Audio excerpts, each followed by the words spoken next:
டெல்லியில குண்டு வெடிச்சிருச்சு சிஸ்டர், நீங்க வந்து சேஃபா இருக்கீங்களா அப்படின்னு சொல்லிட்டு நிறைய சிஸ்டர்ஸ் வந்து இன்ன வரைக்கும் கமெண்ட்ஸ்லயும் மெசேஜ்லயும் வந்து கேட்டுட்டே இருக்கீங்க.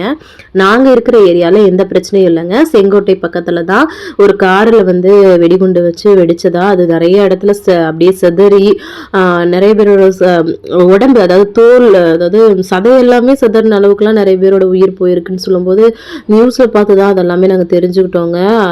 அதுல இருந்து நைட்டு தூக்கமே வரல, அப்படியே கலங்கி போய் தான் இருக்கிறோம். என்ன பண்றதுங்க, இங்க இந்த மாதிரி வருஷத்துக்கு 1-2 விஷயங்கள் நடந்து போயிடுது. எல்லாரும் டெல்லியில எப்படி இருக்கீங்கக்கா, சேஃபா இருக்கீங்களான்னு இன்ன வரைக்கும் கேட்டுட்டு இருக்கீங்க. உங்க எல்லாருக்குமே ரொம்ப ரொம்ப நன்றிங்க. நாங்க ரொம்பவே சேஃபா தான் இருக்கோங்க. இதெல்லாம் பார்த்து பழகி போன மாதிரி தாங்க இருக்குது. ஏதோ சொல்லுவாங்கல்ல, வேலைக்காக இந்த ஊருக்கு வந்து இந்த மாதிரி இதெல்லாம் சமாளிச்சு தாங்க இருக்கோம். என்ன பண்றது, வேற வழி இல்ல. எந்த இடத்துல இருந்தாலும் எது நடக்கிறதாலும் நடந்துதான் ஆகுன்ற மாதிரி தான் வந்து கடந்து போக வேண்டியதா இருக்குது. ஸோ ரொம்ப ரொம்ப நன்றிங்க எல்லாருக்குமே. தேங்க்ஸ் ஃபார் வாட்சிங்.